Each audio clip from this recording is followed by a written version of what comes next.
Hi, Taurus, and welcome to your January 2021 General Tarot Forecast. This is Sky here to talk to you about the energies coming in for your sign in January. I hope that you're all having a really nice calendar new year, and congratulations on making it into this time. The energy is starting to feel very different and very prosperous, it would appear, for you. This is just going to be a general reading for Taurus, Sun, Moon, Rising, and Stellium people.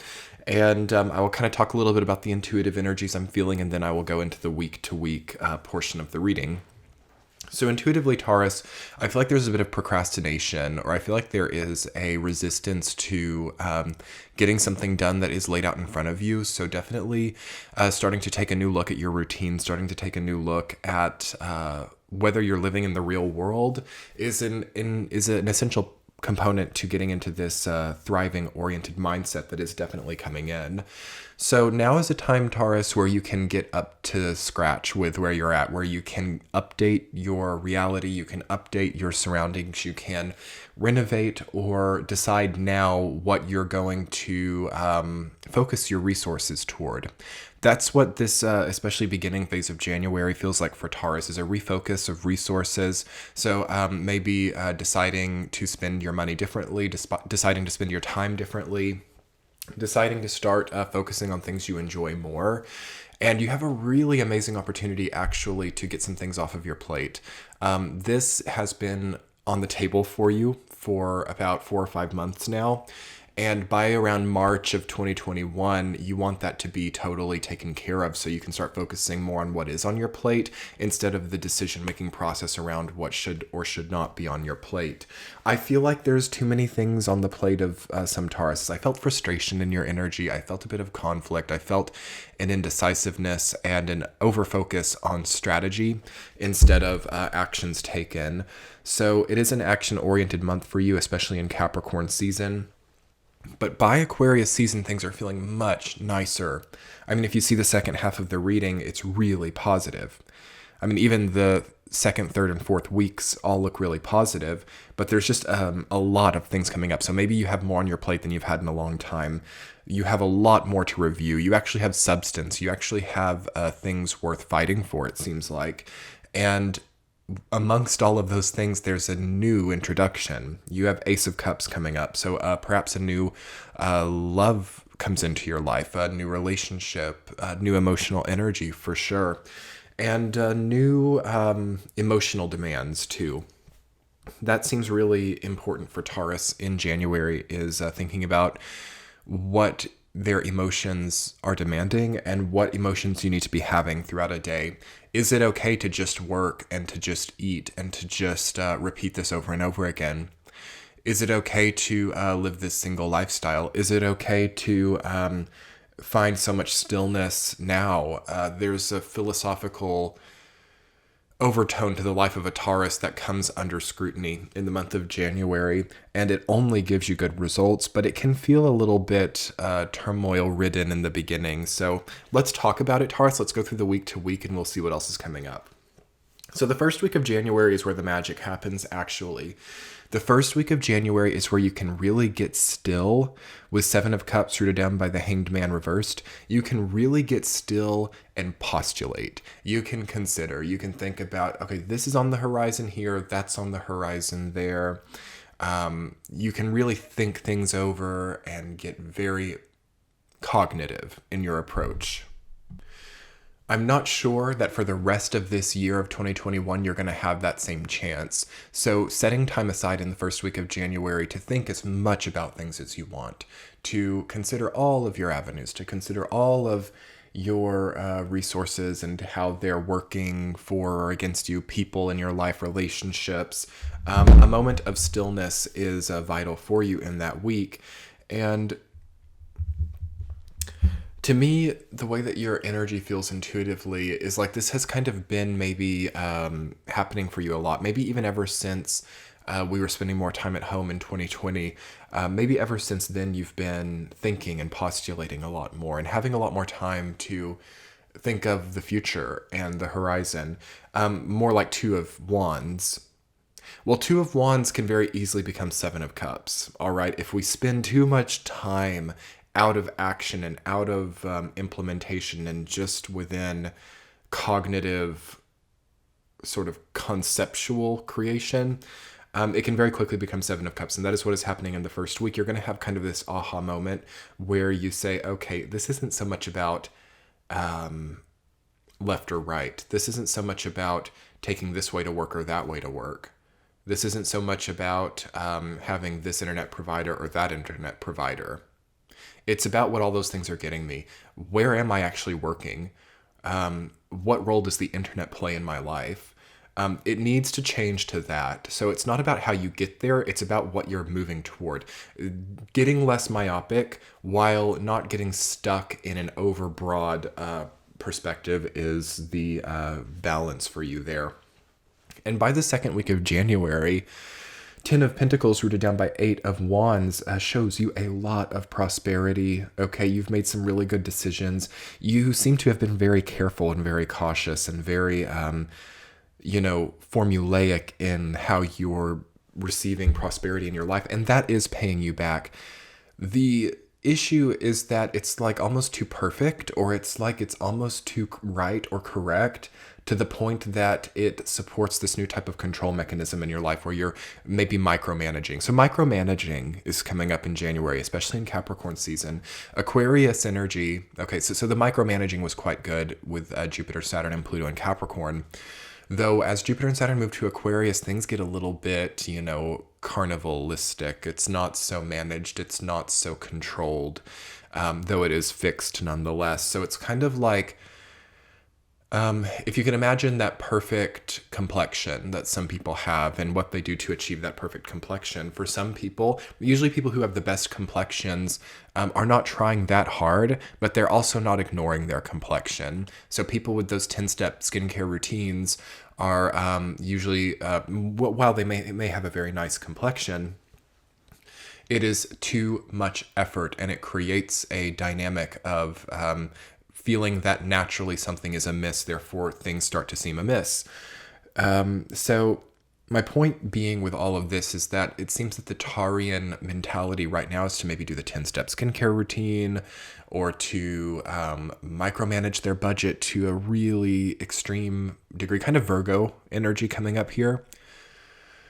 And now it's more about that 1 or 2 step skincare routine, or that diet shift, or that new relationship with stress that really gives your complexion, and whether this is your physical complexion or maybe your energetic complexion, that perfection that you've been wanting through not focusing it so hard, yet doing things that contribute positively. And this is kind of illustrating the fixed nature of Aquarius, because as it sort of fixates into this very nice middle ground of focusing, but also letting natural processes create purification as the water is poured from one container to another. The symbolism of Aquarius, it is purified and does not become stagnant. This is what Taurus needs to embrace as its fellow fixed sign, is a movement, okay? A purification that is not overbearing, to thrive well. And in the second week, you're going to, probably get more money than you expected, having a lot of resources at your disposal, perhaps having maybe even just enough to do everything that you want to do right now. Also with 8 of Wands, there is like a luck, there's a passion, there's a new drive, there's a new motivation, there's a new project that is also giving back to you. So it would appear that some Taurus, yes, have this perfect career, 9 to 5, but then also some Taurus have this great new creative business that is creating this combinative prosperity for them. So congratulations for those of you here in that place.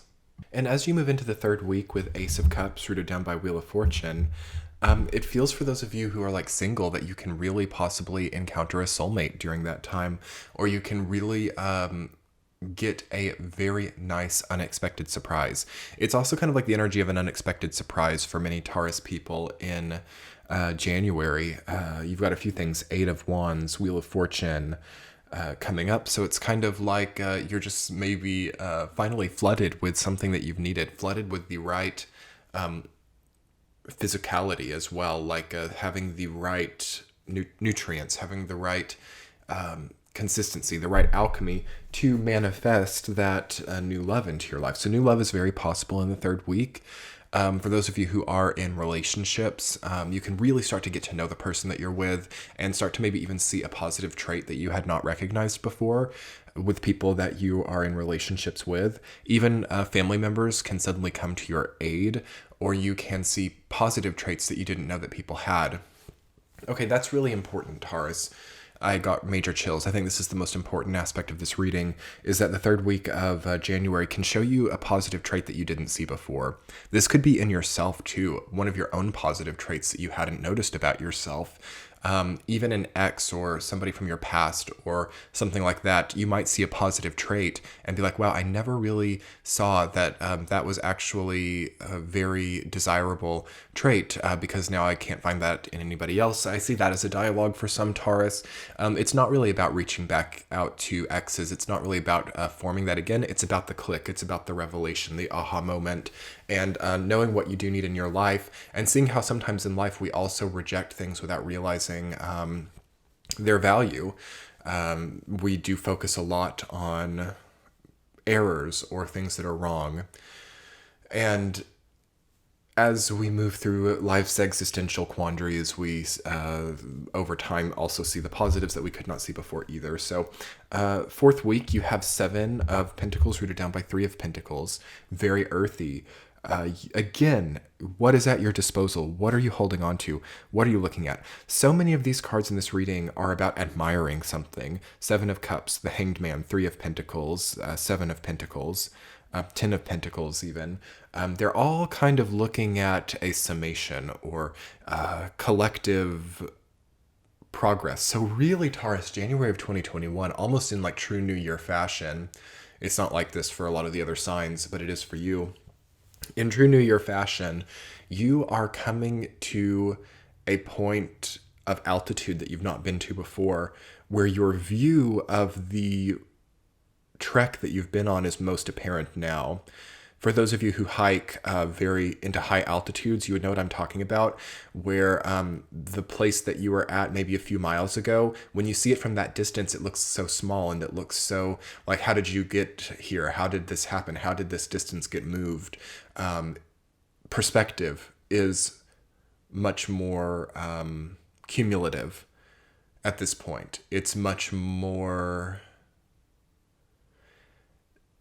so much less myopic, basically. I don't know what the antonym of myopic is. I guess it's far-sighted. It's a very far-sighted clarity that you get. But with that is that 7 of Cups energy. It then makes it kind of difficult to be like, well, what did that mean? And what does this small thing over here mean? You might not be able to see the detailing on the building that you were at from a few miles away. You know, you might just be able to see a speck. So, try to not demand more of that from yourself and try to keep moving, you know? You have this time here in January, as I said, to really summarize where you've been and to really look at what you've came out with and to really decide how you want to distribute what you now have. And, you know, some of you have a windfall or some type of like lottery or inheritance or promotion or bonus or something that gives you like more to work with or more to steward. There's something about stewardship. There's something about being a steward. There's something about watching over some type of abundance and being responsible for that also, and the pitfalls and positives of that. So as you're moving through those experiences, Taurus, try to remember that everything's changing and that there's no real need to hold or grasp onto, especially old, outworn philosophies of the past, that person was the worst person and did this and that to me. My parents are the most uncivilized or cool people that existed and caused me so many problems and headaches, and this situation there where I didn't have enough money is the reason that I now can't go job hunting, or past